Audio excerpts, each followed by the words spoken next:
السلام علیکم خبر میډیا چینل کې دلته حل کلی وي امید لرم چې تاسو ټول به روغ جوړ او خوشحاله وئ ژوند په مزو کې به وئ دوستانو مینوالو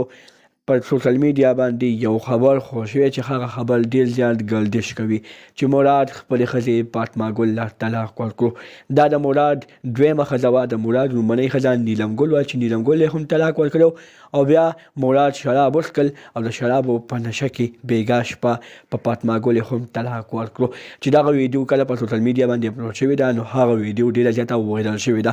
مراد فاطمه ګل له په څه خبره باندې طلاق ورکړو دوستانو مراد هغه کنجر کس دی چې هغه ښځې کوي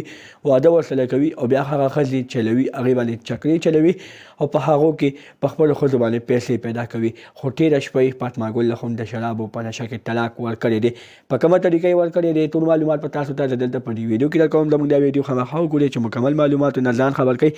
دغه رنګې نورو معلوماتي ویډیوګانو لپاره زموږ خبر میډیا چینل سبسکرایب کړئ د نشان څخه خامخا ووهئ زموږ هر یوه نوې معلوماتي ویډیو تاسو ته په اسانۍ سره میلاویږي دوستانو مینوالو تېره شپه په سوشل میډیا باندې یو ویډیو اپلوډ شوی ده چې په هغه ویډیو کې موږ ته ښکاره ښکاري چې مراد ناستی دی سترګې پړسېدلې دي د شرابو په نشه کې دی آیا یا بله نشه یې کړې ده خو د نشې په حالت کې ناست دی او خپله ښځه فاطمه ګل اول ډېره زیاته وښلې ده او د هغه وښلو ټکورو نه بعد یې خپلې ښځې فاطمه ګل ته طلاق ورکړی دی او دا یې خبرې هم کړي چې زه په خپل هوش او حواس کې دا خبره کوم چې ما خپلې ښځې فاطمه ګل له طلاق ورکړو